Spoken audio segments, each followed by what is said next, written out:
Hey everybody, welcome to Sunday night. If you are watching this at the scheduled 6 o'clock time on Sundays, I am not live tonight. Lachlan is traveling home from Kansas City with her boys, and so we are just going to give a virtual update on how she's doing. I would love it if you could give her a little shout out. This is her handle on Instagram, and she is a single mom driving 6 hours. So if you just give her a shout out, because today she is starting a fast. On Sundays, I try to start a fast every week in hopes to reach an autophagy of at least once a week that I can measure. I do a ketogenic diet throughout the week, but on Sundays try to watch my numbers to a Dr. Boz ratio of 40. Lachlan, our type 1 diabetic, is now in our 4th month of consultations every week, getting her sugars down and watching the struggles that happen on a type 1 diabetic's journey. She has been incredibly gracious with how transparent she's been, and the success has been just overwhelming.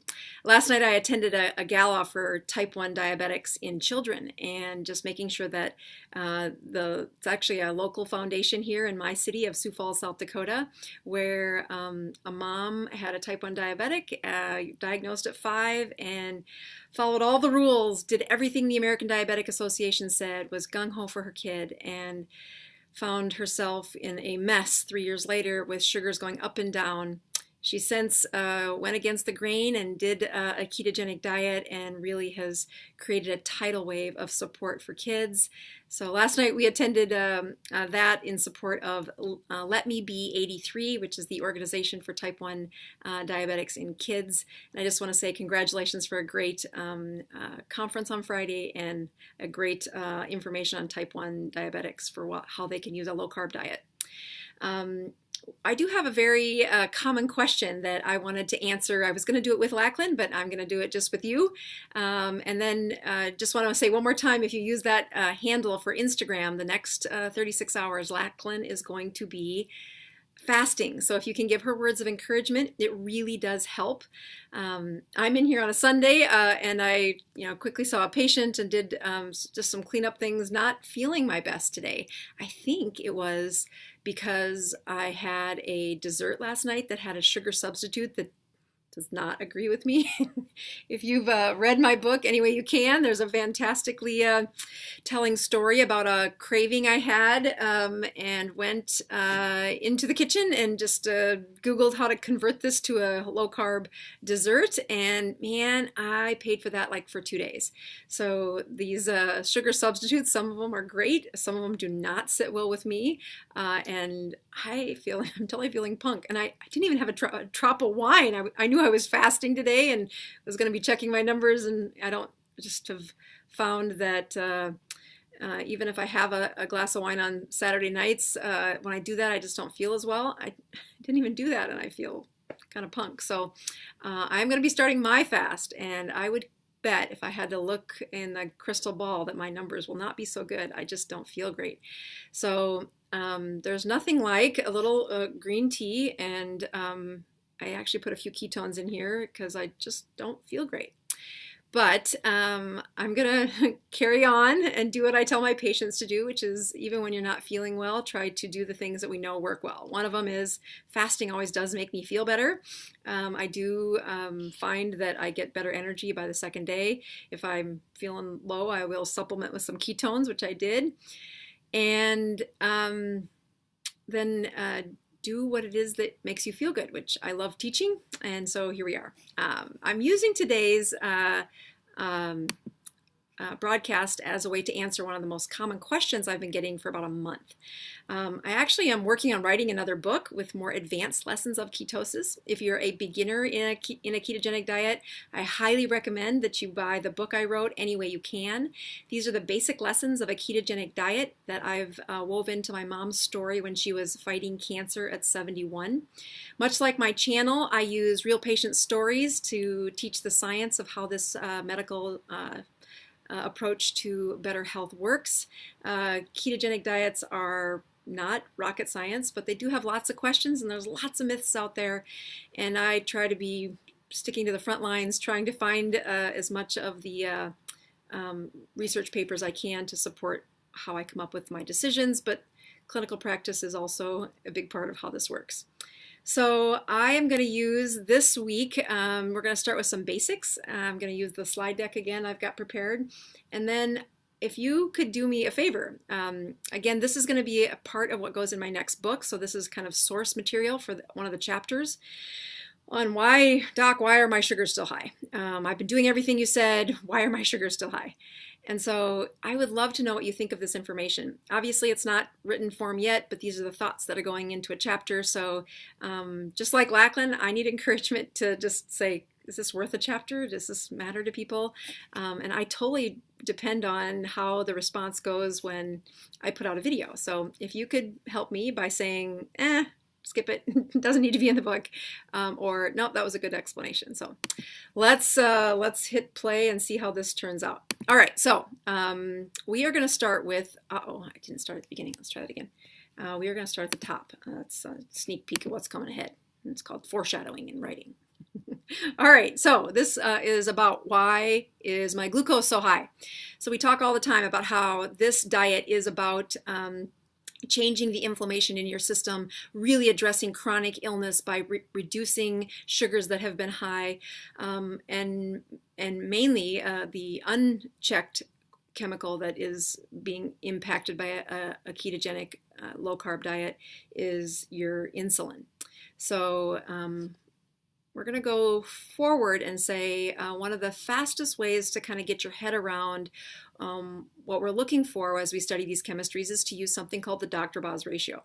I've used this several times in other videos, and even there'll be a different chapter altogether explaining the Dr.Boz ratio, but I am going to review it here for those that haven't seen it. And I just think the driving home what it is I'm doing, why I'm measuring this, is super important. When we look at the Dr.Boz ratio, we are taking your glucose and dividing by ketones.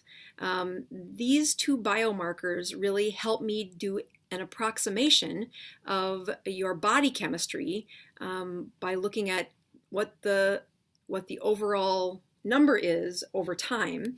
And by checking this number several times throughout your ketogenic journey, we're actually really looking at what is your insulin. So by looking at these two numbers at the same point in time, it gives me several points along the way to see, what do I think your insulin is doing? So let's take a moment, for those of you new to this, to see what does it mean to have a Dr.Boz ratio and what's that all about. So when I look at this chart that we're going to talk about, you'll see that in the background I have this very inflamed character with an eye on his forehead, and he looks really mad.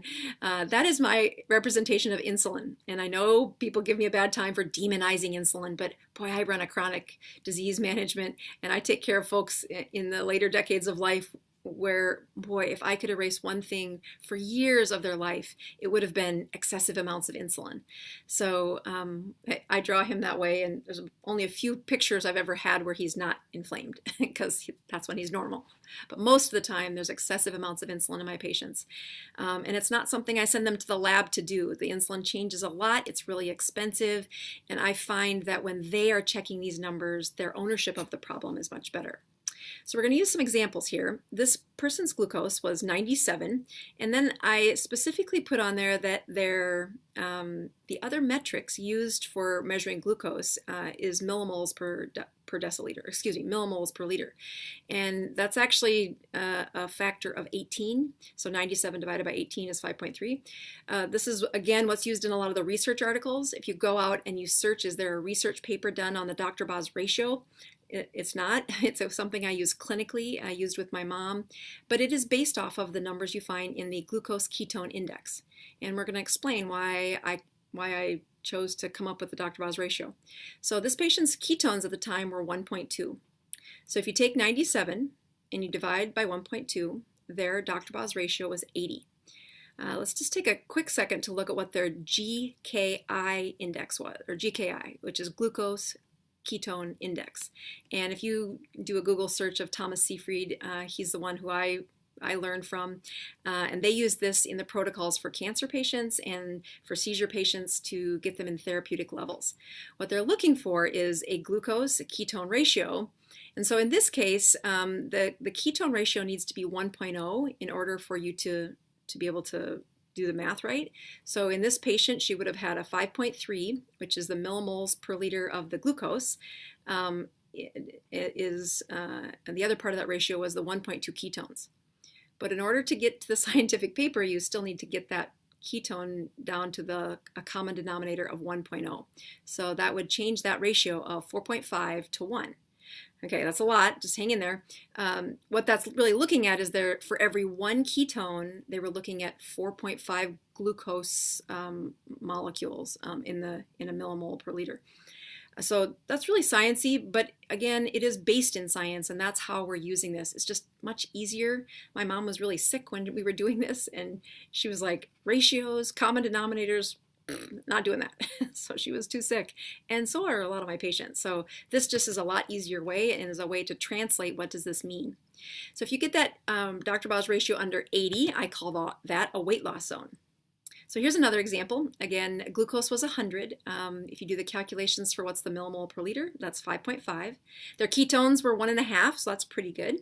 And so if you take the 100 and you divide by 1.5, you got 66. And that's a pretty good Dr. Bow's ratio. It's under 80, so I would put that in the weight loss zone. You can see the GKI in that next column there. The last one, or there's a couple more.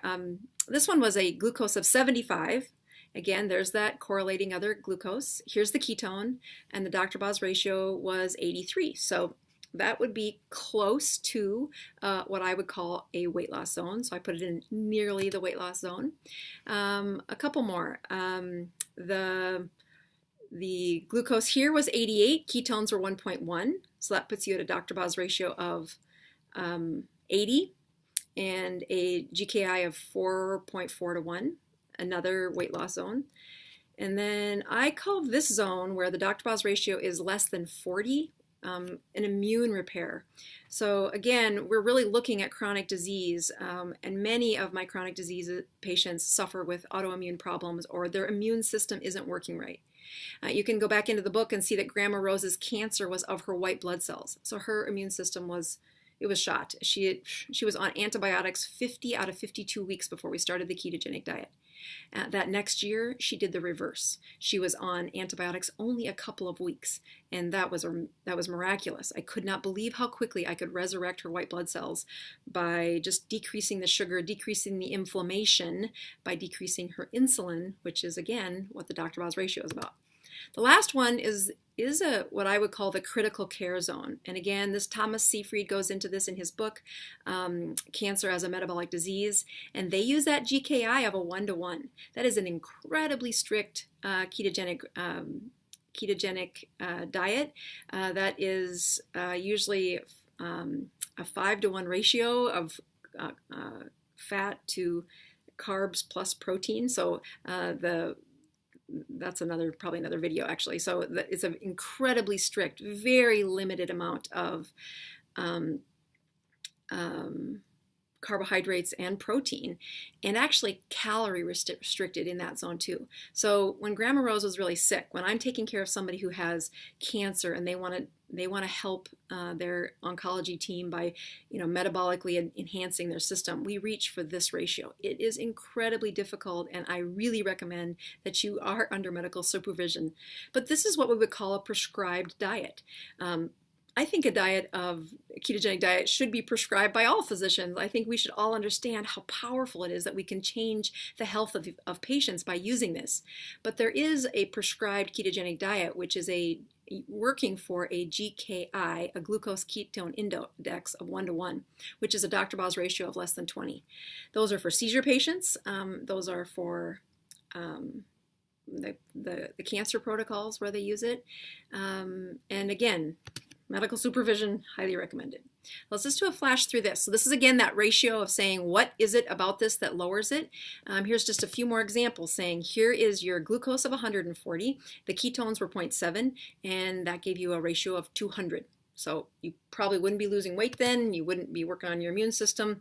But if you do the next set of numbers, that gets you down to 150. Again, not bad, but still, that's kind of not going to get you much repair, and it's going to be harder to lose weight at that. you're going to have a tough time seeing results. The next one's a pretty easy math equation. We have a glucose of 80 and the ketones were 1, so that puts your Dr. Boz ratio at 80.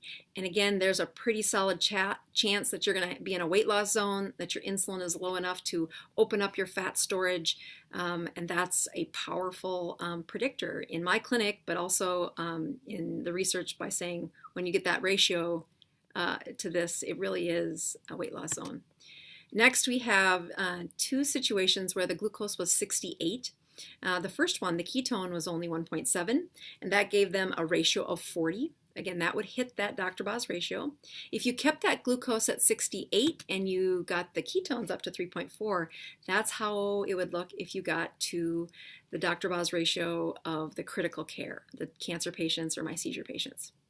All right, so this is getting back to why am I bringing this up? There's a ton of folks out there that have been asking, Dr. Bosworth, you've shown me how to get these ketones higher. I've got pretty good ketones, especially if I fast, but I can't seem to get my glucose down, or I haven't eaten in 36 hours. Why is my glucose still high? And we're going to go through some of that. I want you to take a look at this chart. Goes through looking at what happens as we lower your glucose and what kind of hormonal things show up. So along this line, I picked looking at some of the research saying, what can I predict is triggered at different levels of glucose?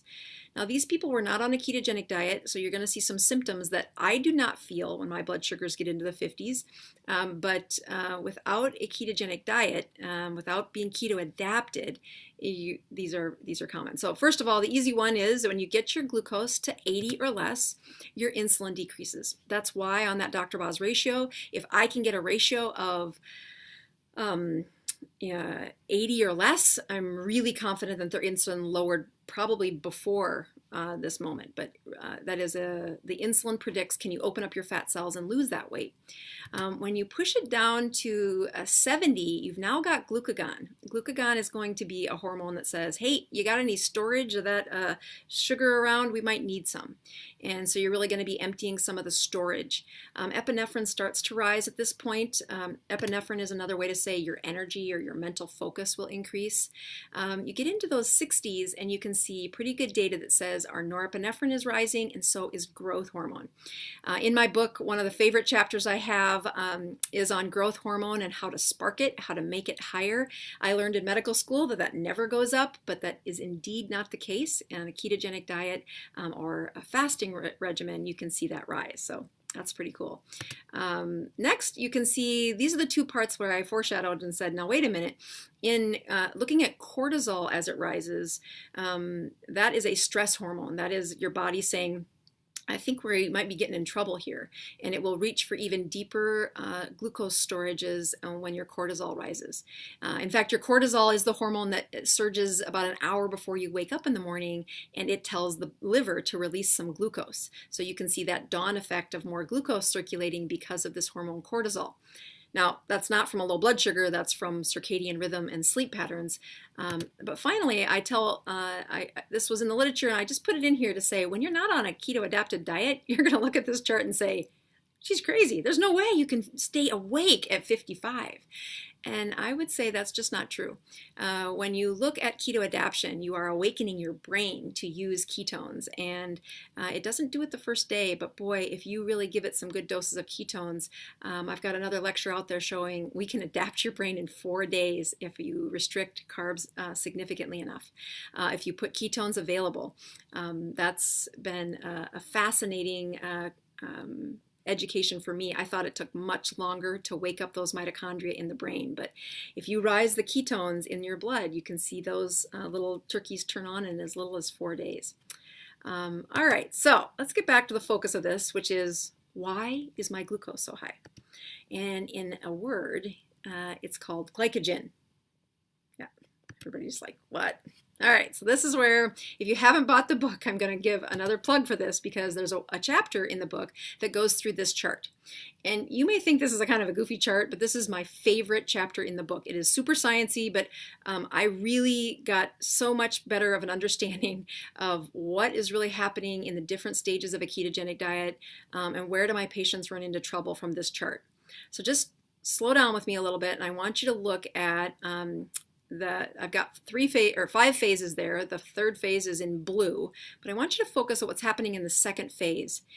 And try not to look at the numbers, because this study was done when they strictly fasted people for 40 days. And they did a great job of measuring which things were working, when it was happening, what's the glucose per hour, what's their metabolism. Really great job of teaching us. It's a really old study. I think it's like 68 or 72 that it came out, but I want to say it was out of Minnesota. Sorry, I don't have that in front of me, but it is in the book. So if you are saying, Doc, I just don't understand why my sugars are so high, remember that the ketogenic diet is otherwise called a fasting mimicking diet. So if I were to take you and put you in this study and lock you up away from your carbohydrates and just have you salt and water fast, you would see that by the end of the first day, you would have emptied your glycogen storage.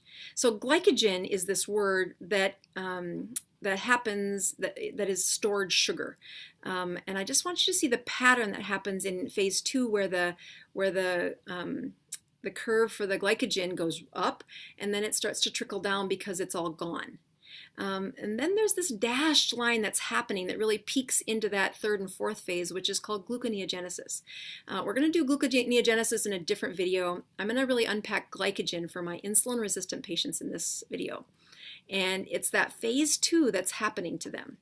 So let's back up. Glycogen is a word that is not glucose, but it kind of sounds like it. And glycogen is a collection. When I have my artist help me out, I tell them, okay, these are the shapes and the color I want them to look at with looking at glucose. And I specifically picked the different phases that these little characters are at because glucose does give us energy, but it also makes us sleepy. I almost put a flame on it, but I thought it would look like the insulin. It can get us inflamed, and our body works really hard to control glucose. Glucose is the easiest, fastest burning fuel. It's like, if you remember in the book, it shoots up really high and fast, but it's a short period of time that it provides energy. And we like having it around. So, your body has done a good job of saying, you know what, that sugar's really high. We're going to tuck all these extra glucoses into a little ball and call it glycogen. And glycogen is what we would say the fastest response to energy demand when the sugars are low. So if you remember that hormone chart I went through a few minutes ago, glycogen or glucagon was the hormone that was produced when those sugars slumped into the 70s. And glucagon says to release this glycogen. So it's a message saying, hey, I need some sugar. And so let's go to the message where that goes. One of the places that the glucagon tells the storage to come from is your liver. So in your liver, you have several places where your body stores glycogen. And if you look, this next little part is going to be an example of what happens when these little glycogen balls start out as one, and then there's more, and then there's more, and then there's more. And if several of my videos, I've talked about how the people in my clinic with the biggest livers are not alcoholics. They're diabetics. They're people who have been carb addicted and had high blood sugars and high insulin for the better part of like 25, 30 years. Their liver is 2-3 times the size it should be, and they are at the highest risk for cirrhosis of the liver. You add alcohol to their liver disease, and bam, it's like throwing gasoline on fire. They become cirrhotic, and they are the number one reason why for transplants of the liver today is not alcoholic, but is obesity associated with all this glycogen stored in there. So the other place it's stored is a muscle cell. We're not going to go into that. We're going to stay focused on the liver today. When you look at the liver cells and that sugar gets low, here's a picture of your bloodstream. And we're going to pretend you're in a ketogenic setting where you do have some ketones floating around in there. And I put some glucose in that bloodstream, but you've been fasting, which is why your glucose or your ketones are higher. You haven't eaten, let's say, in 17 hours.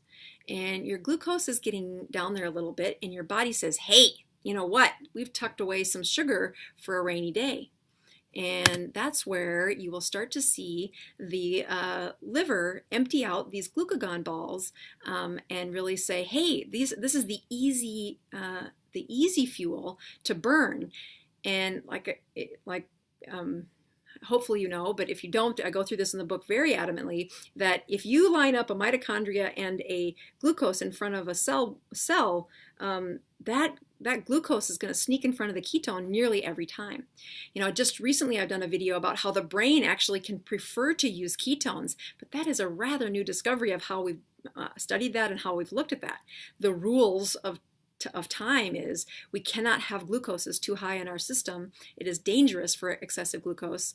So that glucose will always sneak in front of the ketone and be burned before the ketone will.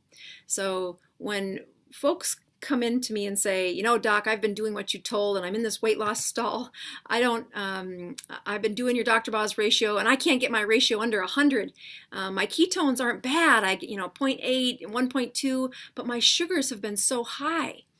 In the past, I've done this little slide, which shows you that ketones do have some rules. And there's good, better, best. I really like using those as teaching because people are in different chapters as they're learning about the ketogenic diet. There's ketones that last for 2 to 3 hours, ketones that last for 2 to 4 hours, and then those that last for days to weeks. And when you look at what those are, that includes your beta-hydroxybutyrate. I call those ketones in a can, or exogenous ketones. The better ones are fats that's specifically absorbed into the portal vein, and they're called MCT, or medium chain triglycerides. Be very careful to check the label that it has C8 and C10 on it. You do not want C12. You do not want C6. C6 just tastes kind of funny, but C8 and C10 are the best ones. They're also expensive, so if you get a cheap MCT, you know why. The other one is, the best one though, is fasting, and really that increases your metabolism, awakens that mitochondria inside the liver cells, inside the muscle cells, to burn ketones, and that lasts beyond your fast. But today we're talking about glucose. And so if you look at your good, better, best for glucose, like how do you get your glucose down? I thought this would be better approached for, are you a newbie into the ketogenic diet? Are you at your first kind of weight loss stall, or are having trouble? Or are you looking more at longevity?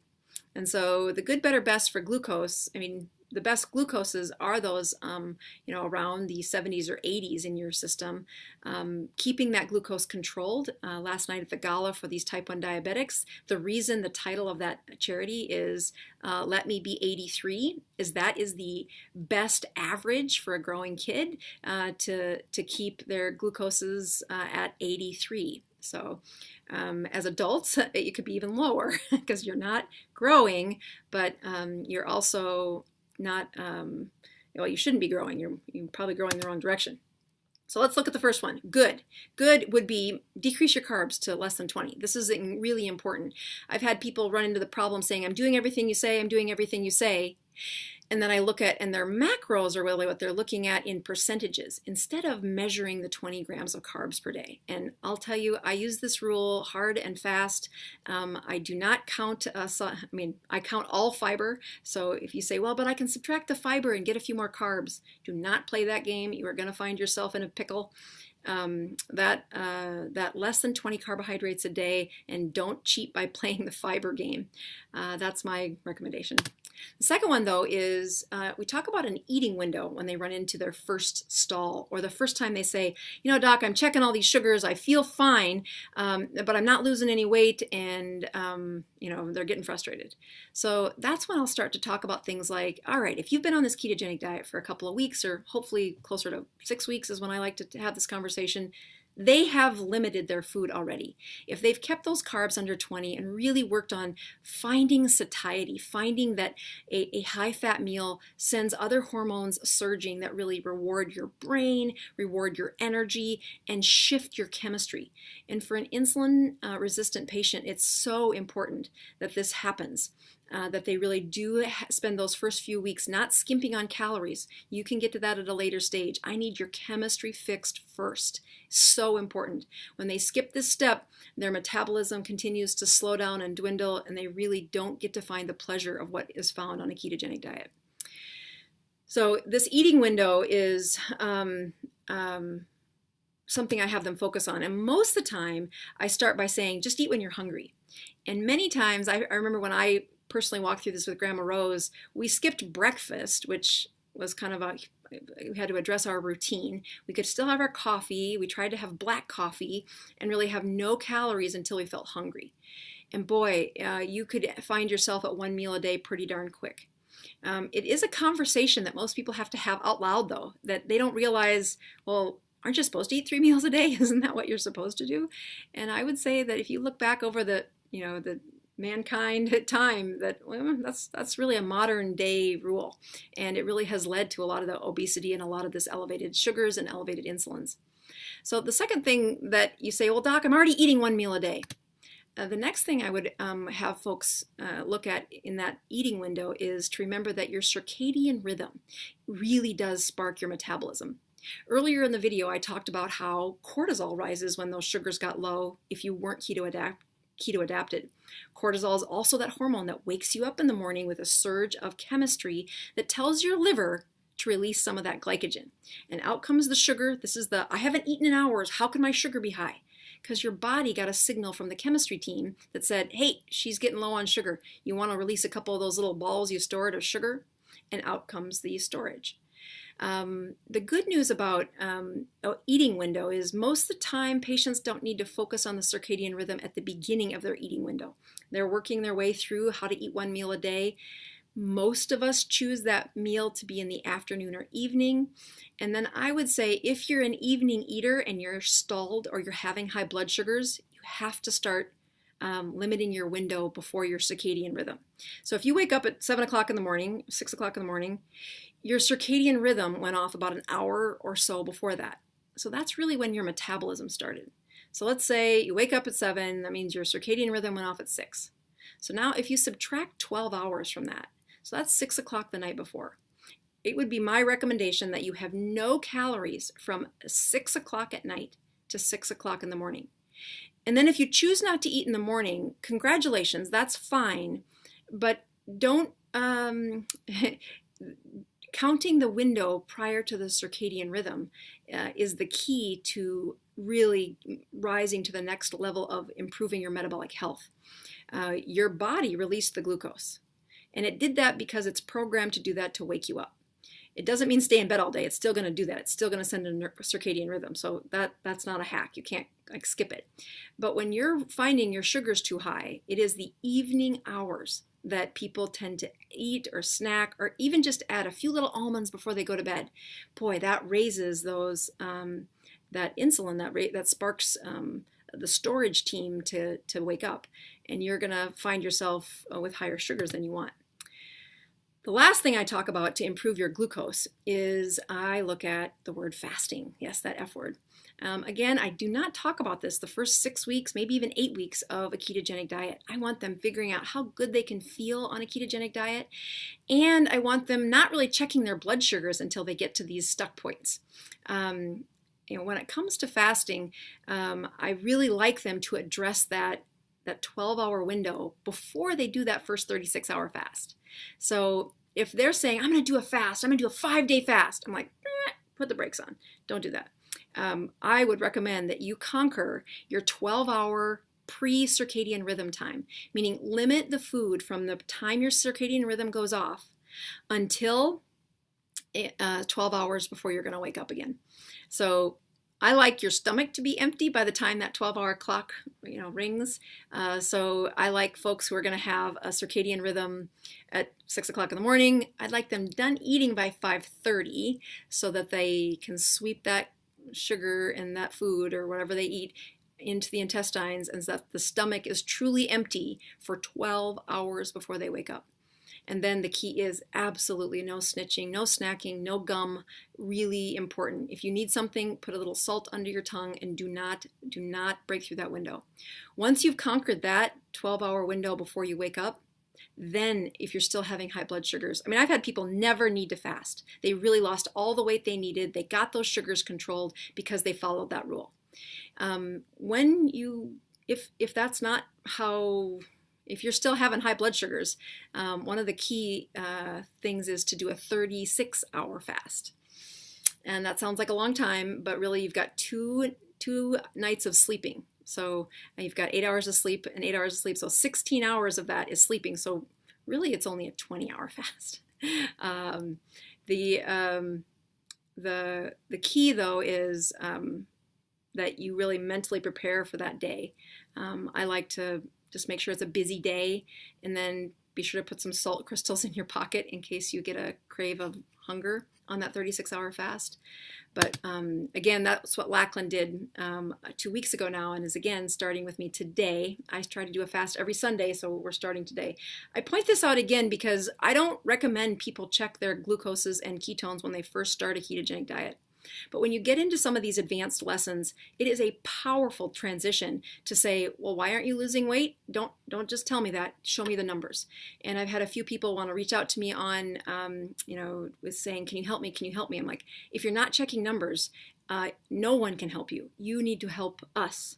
And boy, I've promoted this ForaCare so many times. They've given me a promotion code that if you type in Dr. Boz, Dr.BOZ or Dr. space BOZ, either one of those should get you a 10% discount off of one of these after I think it's a one-time use. From what I understand. I haven't used it myself, but that's what they tell me. So if you're gonna check your sugars, I really like this monitor because, boy, I don't have to use a strip twice. And it checks both glucose and ketones. I can't find it locally, but I got this this tip from one of my patients, and I have not been disappointed. So, this Dr. Boz ratio only starts if you're actually checking your numbers. So we're gonna end with that, saying I want you to put your flames out of your Mr. Insulin, and that means that your sugars need to go down and your ketones need to go up. And we like Mr. Insulin. We just need him to not be so inflamed, but that comes with a little bit of forward planning and then just persistence. So, having said all that, I want to go through one more thing. When I look at some of the things that I reach for every week, it is a Dr. Boz ratio of 40 or less. The reason I'm doing that is I want autophagy in my own health, and it also provides a pretty good testimony and example for patients that it isn't just something you do when you're sick. I really think we eat too many times in a day. We eat way too much in a day. And as I'm raising teenagers and trying to help them with the best brains and the best health going forward, nothing like an example in the house that has transitioned things. Lachlan has been on her journey now for 4 months, and her son has lost almost 30 pounds. It's just another testimony that says when you're changing behavior, your children, your support system is watching, and we do really need the next generation to help get this obesity and this chronic disease management problem into the past and into a place where it's easy for them to see how we can improve that. But that starts with an example. So I am signing off. I just want to say I am writing another book. So the way the first book got written is I was pouring into my mom. The way the second book is written is from your feedback. So if you liked this lesson, or if you thought I'd hit it or didn't hit it, boy, leave me a comment. It's so helpful. Writing a book means I see less patients, so if you haven't bought this book, or if you know a friend that really does need help with their health, it's on Audible, it's also on Amazon for Kindle or for the paperback, and it really is the best thing you can do to help support this channel for more videos and to help me get to the end of the second book, which seems like forever away. So I'm signing off as Dr. Boz, improving your health one ketone at a time. I'll see you next week.